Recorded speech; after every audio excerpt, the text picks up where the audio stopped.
The timing is crucial and means the difference between life and death. When it drops, it stops against these steel blocks. The sharp edge never touches the magician. But if that's really his head falling into the basket, how does he create the illusion? The magician's neck and upper body drop down through this rubber collar that is painted to look like wood. It snaps closed again once his neck has passed through. Watch again in slow motion as his neck passes through the rubber collar and then snaps closed. And that's not really the blade inside the hole. From behind, you see this small board that is held up by the magician's neck. When he drops down, the board falls down too, creating the illusion that the blade is visible from behind the hole. The table is rigged with a secret trap door that springs open with the action of the blade. Behind the blade is a metal rod. This rod continues to fall after the blade stops, triggering a switch on the table that releases the trap door. When this trap is released, the magician's torso falls down into the basket. But it appears as though his body is still lying on the bench. That's because hidden inside his jacket is a rigid body cast that simulates his back and shoulders. This shell creates the illusion of his body on the bench. Here's what it looks like without the jacket in place. But with the jacket on, it appears that his body never moves.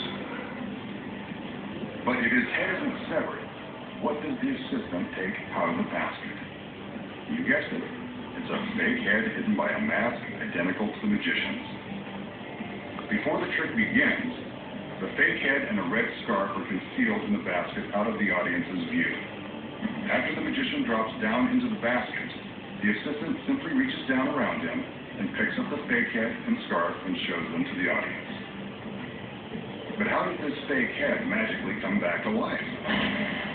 Of course it doesn't. What you don't know is that the magician has an exact double. Well, almost exact. At least the mask is the same. Not only does the table have a trap door for the magician, it also has another secret. Beneath the table is a concealed hiding place for the double. She climbs in and waits patiently for her cue. She's hidden from the audience by this mirror which reflects the floor beneath the table. Above, the table is equipped with flexible slats in the otherwise solid top. The rubber slats allow the double to pop her head up through the table. One assistant carries the fake head and scarf to the back of the table, while another girl is arranging an identical scarf around the rubber slats. While blocked from view, the assistant appears to place the head on the bench. Actually, she's walking away with it. With the slats disguised by the red scarf, all that's left for the double to do is open her eyes and give the audience the shock of their lives. And that's the secret to not losing your head.